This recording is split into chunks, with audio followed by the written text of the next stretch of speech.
Si laki-laki yang menyantap daging yang busuk lagi berulat, sedangkan yang utuh ada di kanannya. Itu adalah si laki-laki umat kamu. Waktu di dunia diberi amanah oleh Allah seorang wanita yang halal lagi baik. Lewat pernikahan, muasyarah bil ma'ruf, ada wali nikah, ada saksi, ada mahar. Tapi mereka lebih suka dengan wanita yang di luar nikah. Coba bayangkan Bapak. Wanita itu juga begitu.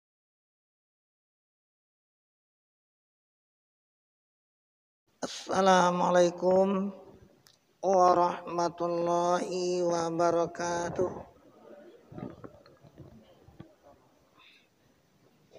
Alhamdulillah illadzi hadana li hadza wa ma kunna linahtadiya laula an hadanallah. Asyhadu an la ilaha illallah wahdahu la syarikalah wa asyhadu anna Muhammadan abduhu wa rasuluhu la nabiyya ba'dah. Allahumma fasalli wa sallim wa barik ala sayyidina Muhammad wa ala alihi wa sahbihi ajma'in. Qala Allah ta'ala fil Qur'anil Karim, a'udzu billahi minasy syaithanir rajim. Bismillahirrahmanirrahim. Subhanalladzi asra bi'abdihi laylan minal masjidil harami ilal masjidil aqsa alladzi barakna haulahu linuriyahu min ayatina innahu huwas samiul basir. Shadaqallahul azim. Pertama dan utama, marilah kita sama-sama mengucapkan puji dan syukur kepada Allah dengan berkat rahmat dan nikmat yang diberikan kepada kita sehingga kita dapat hadir malam ini di rumah Allah. Salawat dan salam tidak lupa pula kita sampaikan buat arwah junjungan kita yakninya Nabi besar Muhammad sallallahu alaihi wasallam yang telah membawa umat dari kekafiran kepada Islam sebagaimana yang telah kita nikmati. Bapak-bapak dan ibu-ibu, kaum muslimin dan muslimat, jemaah wirid pada maghrib yang dirahmati Allah. Ayat di awal tausiah kita malam ini mengambil surat Al-Isra. Surat Al-Isra ayat yang pertama. Allah berfirman, Subhanalladzi asra bi'abdihi laylan minal masjidil haram. Laylan minal masjidil harami ilal masjidil aqsa alladzi barakna haulahu linuriyahu min ayatina innahu huwas samiul basir. Maha suci Allah yang telah memperjalankan hambanya Muhammad Laila pada malam yang ke-27 Rajab minal masjidil harami ilal masjidil aqsa, berangkat dari Masjidil Haram setelah salat Isya menuju Masjid Aqsa di Palestina. Alladzi barakna aulahu, kami memberkahi, kata Allah, di dalam perjalanannya sejak mula berangkat sampai kembali di Masjidil Haram sebelum waktu subuh. Tujuan Allah untuk mengisrakan dan mi'rajkan linuriyahu min ayatina. Kami akan memperlihatkan kepada Muhammad tanda-tanda kebesaran ayat kami. Sesungguhnya Allah, dialah yang maha mendengar lagi maha melihat. Jadi di sini dapat kita ambil hikmahnya. Orang-orang kafir Quraisy tidak seorang pun yang membenarkan Muhammad Isra Mi'raj. Tapi yang membenarkan adalah Abu Bakar. Karena Abu Bakar yang membenarkan, diberilah gelar Abu Bakar Siddiq. Arti Siddiq, dia telah membenarkan bahwa Muhammad kembali Isra dan Mi'raj. Kenapa Abu Bakar membenarkan bapak dan ibu? Dengan membaca ayat tadi. Maha suci Allah yang telah memperjalankan hambanya Muhammad dengan seekor burak bersama Jibril. Diperjalankan. Tapi kalau jalan kaki, itu juga kita tidak yakin. Karena diperjalankan dengan seekor burak, wajar. Inilah yang dibenarkan oleh Abu Bakar. Di contohnya Bapak dan Ibu, kalau saya tadi berangkat jam 5 dari Gurun jalan kaki, mungkin jam 6:04 baru sampai di sini. Tapi karena diperjalankan, jam 6 kurang 10 berangkat, 6:05 sudah sampai di sini. Ini wajar. Kita percaya dan yakin karena membaca ayat tadi. Bukan Muhammad itu jalan kaki, diperjalankan. Kemudian apa tujuan Allah untuk mengisrakan dan mi'rajkan Nabi? Pertama, untuk menghibur Nabi. Karena Nabi sedang bersedih. 2 bulan sebelum berangkat Isra Mi'raj, meninggal istrinya Sayyidatul Khadijah. 2 bulan setelah itu meninggal pamannya Abdul Muthalib. Karena Nabi dalam kesedihan, duduk dalam keadaan berminum. Kata Allah, ya Jibril, engkau hibur Muhammad. Bagaimana saya menghiburnya ya Rabb? Bawalah ia berangkat Isra dan Mi'raj. Jadi di mana cara menghibur Nabi? Linuriyahu min ayatina. Karena Allah akan memperlihatkan di dalam perjalanan dari Masjidil Haram sampai Masjid Aqsa. Ada 15 peristiwa yang aneh. Yang belum pernah dilihat oleh Nabi semasa hidupnya. Itu satu hiburan. Apa itu Bapak dan Ibu? Yang diperlihatkan Allah kepada Muhammad dalam Isra Mi'raj adalah hasil perbuatan kita umat Muhammad semasa hidup. Ada yang baik, diperlihatkan hasilnya. Yang jelek juga diperlihatkan hasilnya. Sedangkan itu nanti Bapak dan Ibu akan terjadinya di padang mahsyar.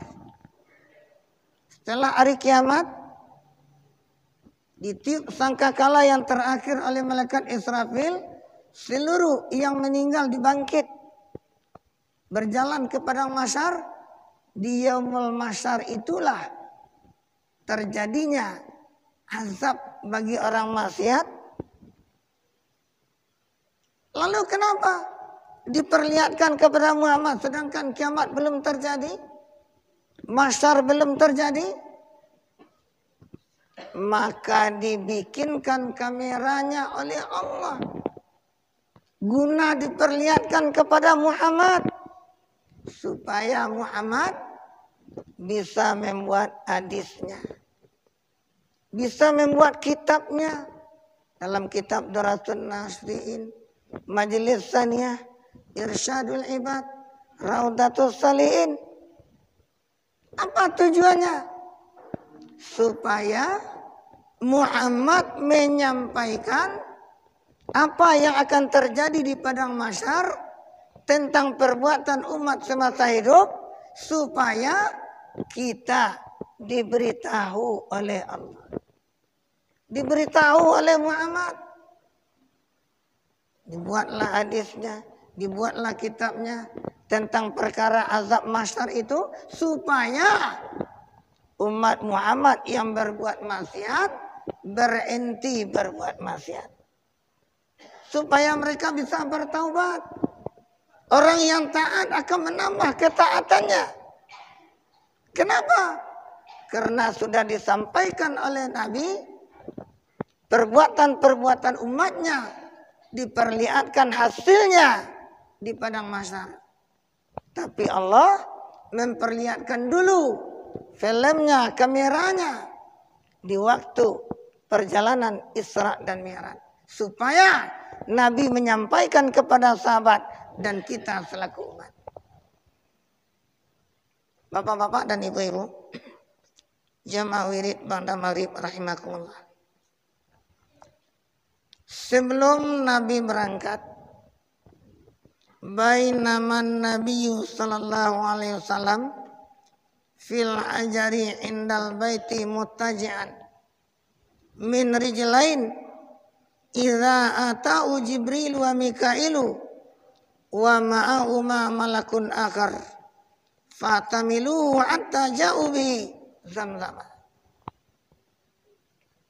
Ini yang perlu kita ketahui Bapak dan Ibu. Sebelum Nabi berangkat Isra Mi'raj,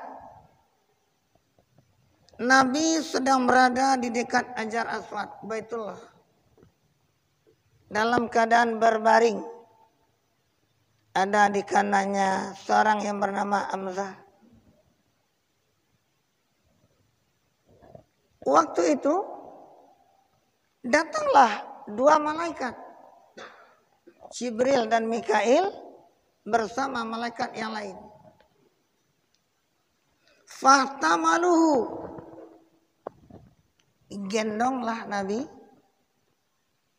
langsung dibawa ke dekat sumur Zamzam.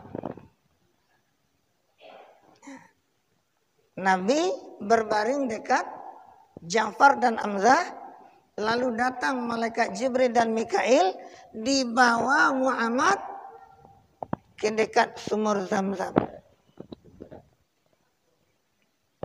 Untuk apa itu Bapak dan Ibu? Fasyakun min sugratin nahrihi ila asfali batni. Langsung dibedah dari terkebawah cekek leher Nabi sampai terkebawah perut. Untuk apa itu Bapak dan Ibu? Dibedah dadanya dulu sebelum berangkat Isra dan Mi'raj. Dikeluarkanlah hatinya. Setelah itu dibuang. Maka namihi min adha, segala penyakit rohani yang ada di hati. Contohnya penyakit riya, sombong, fitnah dan pergunjingan. Pokoknya penyakit rohani. Itu makanya Nabi hatinya bersih. seluruh penyakit sudah dibuang. Kemudian batasat mimma zamzama salasa mar. Itu maka tadi digendong, dibawa ke dekat sumur Zam-Zam. Begitu sudah dibersihkan, dicuci dengan air telaga Zam-Zam. Setelah dibersihkan, mamtali'u hikmatan wa imana wa ilman wa yaqinan wa islama. Diisilah hati itu tadi dengan hikmah, dengan iman, dengan rasa kepenyantunan, ilmu, keyakinan, Islam. Setelah itu distempel dengan khataman nubuwah. Apa hikmah yang kita ambil Bapak dan Ibu? Apa saja profesinya kita manusia umat Muhammad. Apakah pekerja kantor sebelum dilantik dan disumpah, yang dibersihkan dulu hati. Hati dibersihkan dulu. Kenapa? Supaya tidak berbuat apa-apa di kantor. Supaya tidak berbuat maksiat. Atau selaku kita pedagang, silakan. Kemana pasar kita akan berdagang silakan. Tapi yang penting waktu berangkat bersihkan hati. Supaya menimbang barang yang dijual, timbangannya jujur dan bersih. Kalau ada yang bersikap sukat menyukat, akan bersih. Kenapa? Karena hati bersih.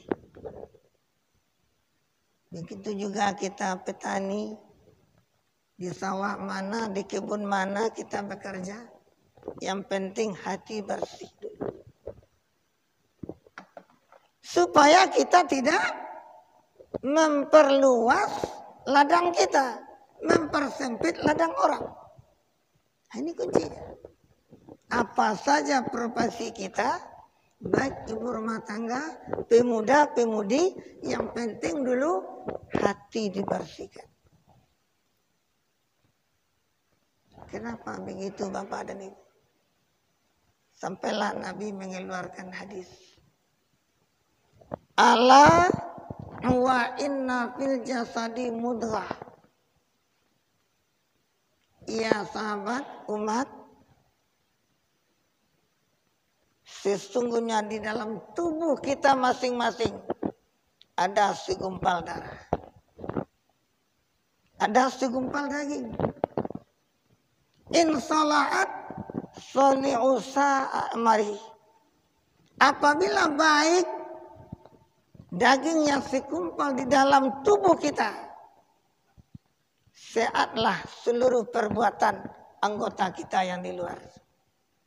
Langkah kaki kita akan diridai Allah. Perbuatan tangan kita akan diridai Allah. Ucapan lidah kita akan diridai Allah. Pandangan mata kita akan diridai Allah.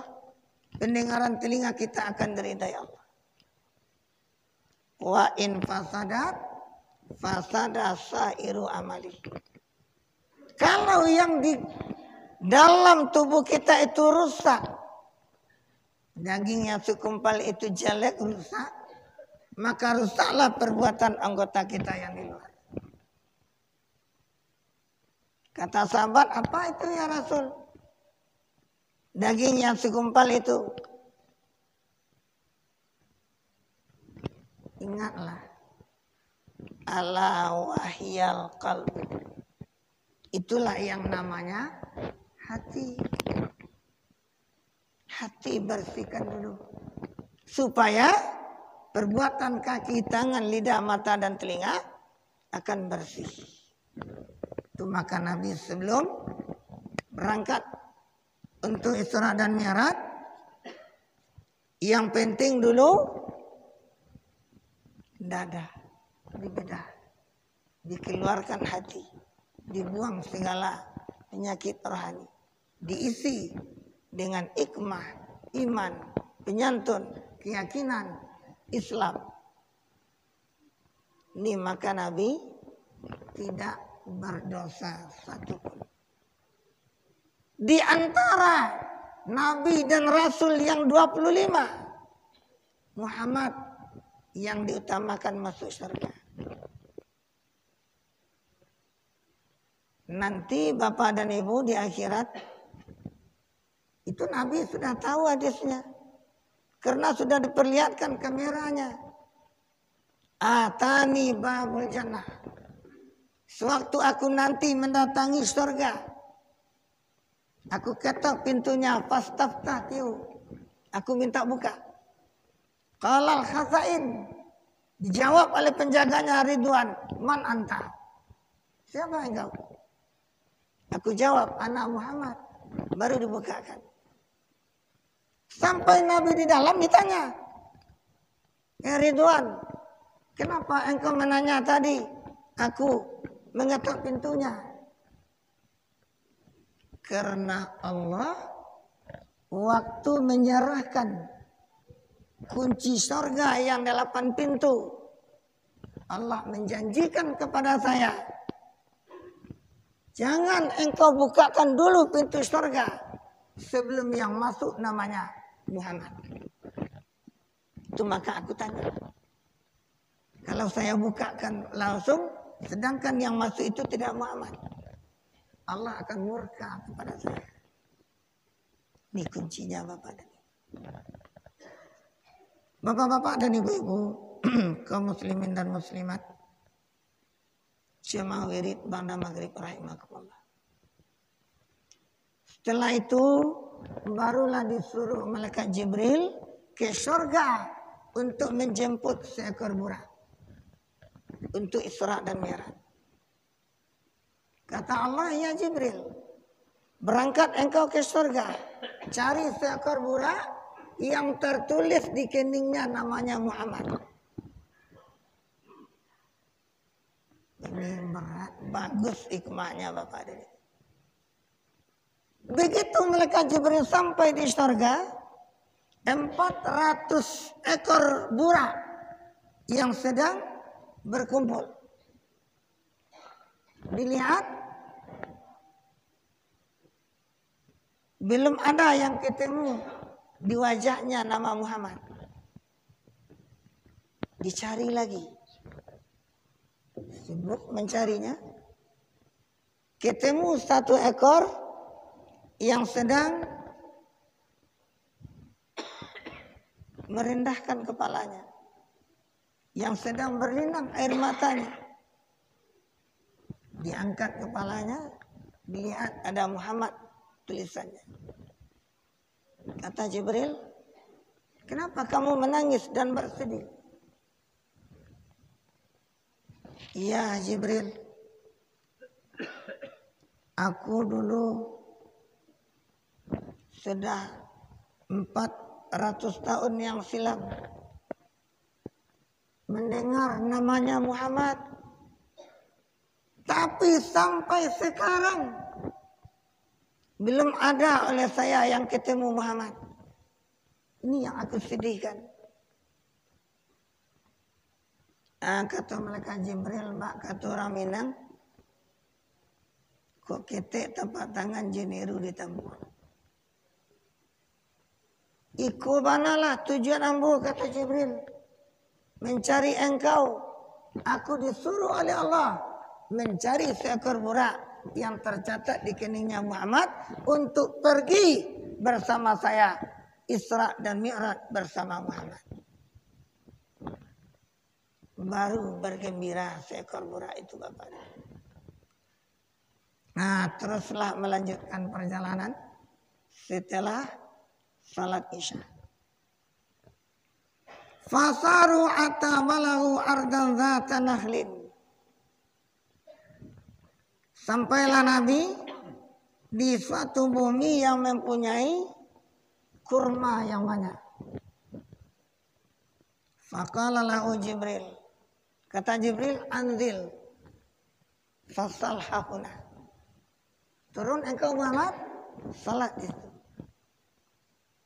Fafa'ala, mereka Nabi memperbuat salat. Setelah itu summa rakibah, kemudian naik lagi ke atas burak. Jibril berkata, atadri aina sallaita? Muhammad, tahukah engkau tadi di mana salat? Faqala la adri, tak tahu. Qala sallaita bi Taibah. Tempat itu adalah Taibah.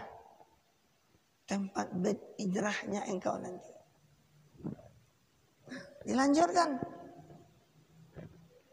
Kemudian sampai di satu tempat disuruh salat. Setelah salat ditanya, Nabi tidak bisa menjawab. Kata Jibril, engkau itu salat di Madian, tempat Syajar Musa. Sampai tempat yang ketiga, karena mengingat waktu, di Bukit Tursina. Di Bukit Tursina, tempat Allah langsung berbicara dengan Nabi Musa. Tempat terakhir adalah di Baitul Lahmi. Baitul Lahm, tempat lahirnya Nabi Isa alaihissalam. Nah, itu berangkat lagi.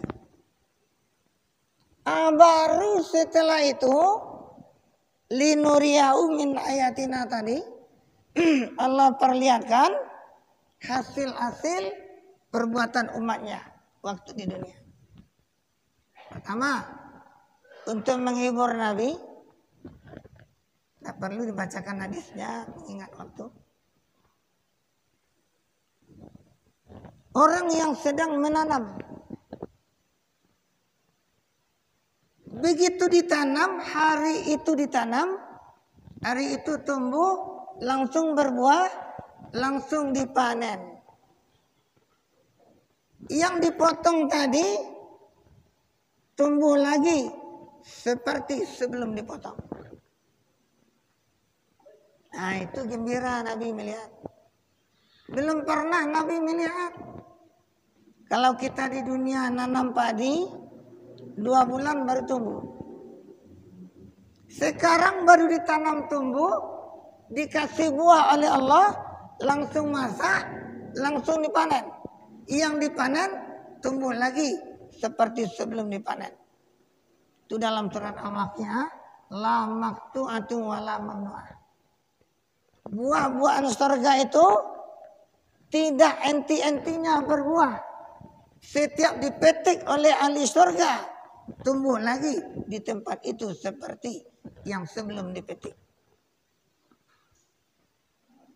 Kata Nabi, man haula'i ya Jibril. Apa itu Jibril? Baru ditanam tumbuh, langsung berbuah, langsung dimasak, langsung panen. Yang sudah dipanen tumbuh lagi.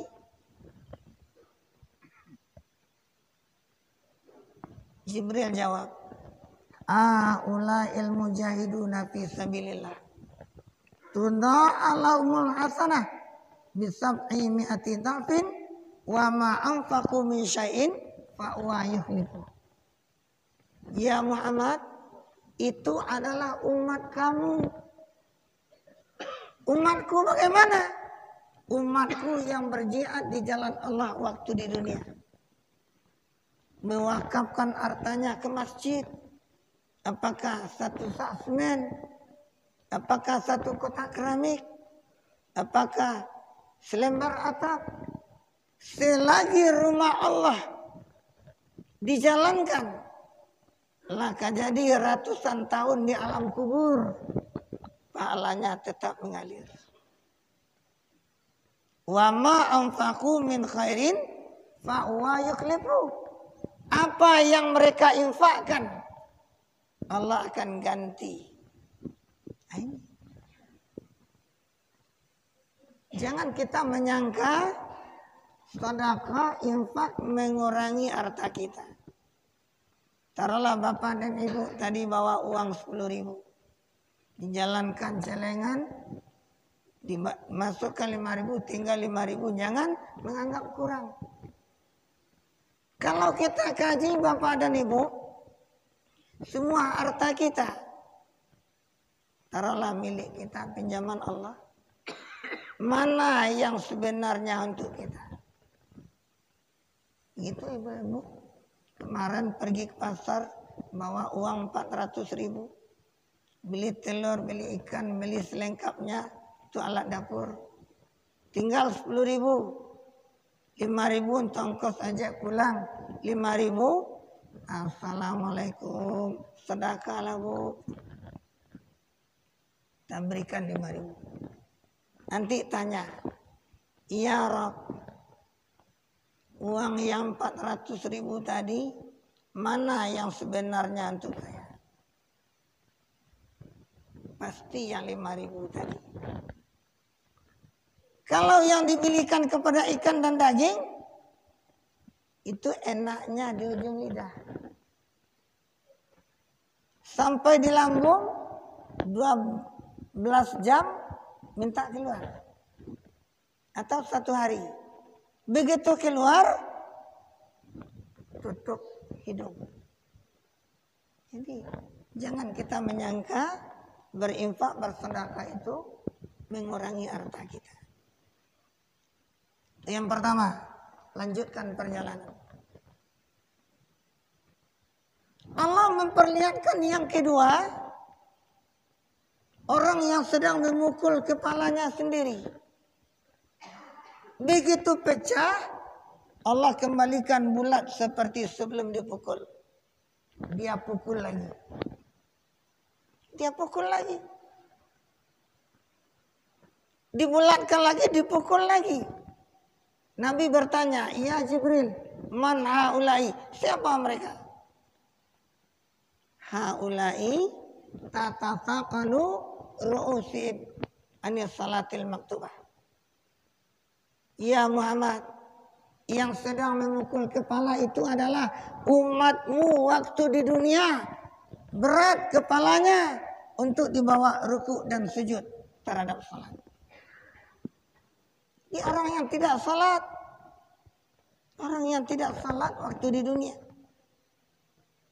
Ini maka azab di akhirat. Azab di yaumul mahsyar. Dia akan memukul kepalanya sendiri. Kalau tidak Allah perlihatkan kepada Nabi dalam Isra dan Mi'raj, tentu kita umat tidak tahu. Kalau kita tidak tahu, kita pasti akan masuk neraka semuanya. Percayalah Bapak. Kenapa bisa Nabi membuat hadis? Kenapa bisa Nabi membuat kitab Irsyadul Ibad, Raudatul Salihin, Riyadus Salihin, Thoratun Nasihin, Majelis Saniyah? Nah, kenapa Nabi bisa tahu perkara di padang mahsyar sedangkan belum terjadi? Kameranya sudah diperlihatkan Allah kepada Muhammad. Nah, ini kunci. Jangankan itu Bapak dan Ibu. Di dunia ini saja ada ilmu yang diberikan Allah sebelum terjadi. Contohnya dalam berita, hari itu tanggal sekian akan ada gerhana matahari. Memangnya ada ternyata. Apalagi kepada Muhammad. Nah, ini kunci. Bapak dan Ibu, jamaah wirid pada maghrib rahimakumullah yang ketiga, Nabi melihat orang yang sedang memakan kayu yang berduri serta batu dan kerikil. Apa ini kata Nabi? Sudahlah berduri disantapnya, batu kerikil juga disantapnya. Ditanyalah ke Jibril, "Hai Jibril, man haula'i, siapa mereka?" Haula'il ladzina ya'duna sadaqati amwalihim. Itu umat kamu yang dikasih harta nikmat yang berlebihan. Dia tidak mau membayarkan untuk mensedekahkan sebagian. Yang patut berzakat, tidak berzakat. Yang patut berinfak, bersedekah, dia bakhil. Nah ini. Di padang mahsyar akan memakan kayu yang berduri. Akan menyantap batu dan pasir. Kenapa? Karena hak orang lain sudah dimakan waktu di dunia. Maka itu dijadikan batu dan kerikil. Itu akan mereka santap di akhirat. Jadi tidak mudah Bapak dan Ibu. Jangan dianggap bakhil itu mengayakan kita. Kenapa? Bakhil itu yang sudah wajib diberikan tidak diberikan. Begitu kita dibangkit dari kubur, akan dikalongkan di leher kita. Artinya bawa beban awak dari kubur ke padang mahsyar nanti. Dalam surah At-Taubah, latibo di pinggir neraka, dipanaskan kalau ada yang bersifat emas dan perak. Waktu dia mendidih, diteteskan ke seluruh tubuh, punggung, dada, kepala orang yang bakhil itu. Jangan menganggap kita bakhil itu menguntungkan kita, tidak Bapak. Yang keempat, Nabi ketemu dengan serombongan laki-laki dan serombongan wanita. Di sebelah kanannya ada baskom berisi daging. Di kirinya juga ada baskom yang berisi daging. Yang di kanan daging seperti yang kita masak, yang enak. Yang di kiri berulat lagi membusuk. Tapi yang disantapnya yang sebelah kiri. Serombongan laki-laki begitu, serombongan wanita juga begitu. Kata Nabi Jibril, apa itu? Mereka serombongan laki-laki, sedangkan daging yang utuh ada di depannya, di kanannya. Kenapa? Yang disantapnya, yang berulat lagi membusuk. Serombongan wanita juga begitu. Qala, berkata Jibril,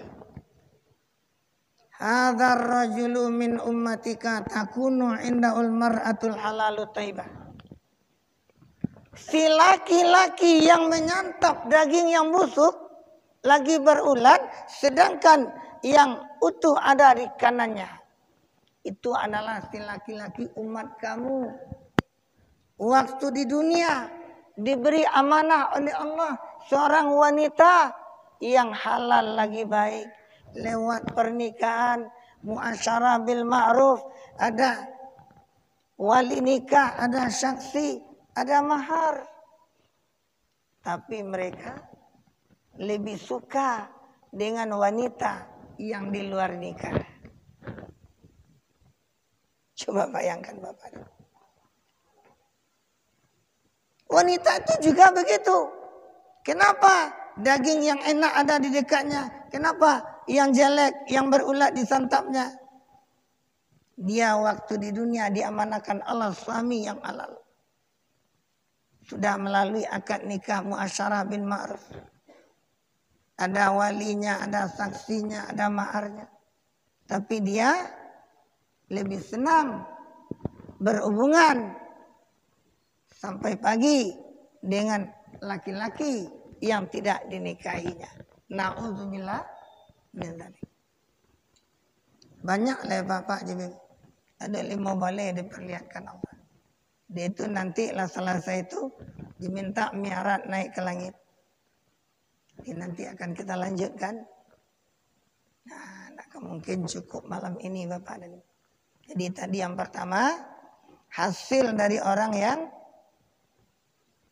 suka berzakat, berinfak, bersedekah, nanti di akhirat dia akan diberi tanaman baru ditanam tumbuh langsung dipetik, baru dipetik tumbuh lagi. Yang kedua, orang yang tidak salat waktu di dunia, dia akan memukul kepalanya di akhirat. Yang ketiga, orang yang bakhil di dunia, dia akan menyantap kayu berduri dan batu serta kerikil. Orang yang melakukan perbuatan maksiat waktu di dunia seperti menipu suami atau istrinya, dia nanti di akhirat akan menyantap daging yang jelek lagi berulat, sedangkan daging yang utuh ada di dekatnya. Na'udzubillah min dzalik. Itu akan kita lanjutkan lagi Bapak dan Ibu. 4 itu baru. Insya Allah tinggal 11 lagi. Terima kasih atas segala perhatian. Mohon maaf atas segala kekurangan. Itu kita jadikan ilmu dan pedoman dalam hidup. Terima kasih atas segala perhatian. Mohon maaf atas segala kekurangan. Wabillahi taufiq wal hidayah. Assalamualaikum warahmatullahi wabarakatuh.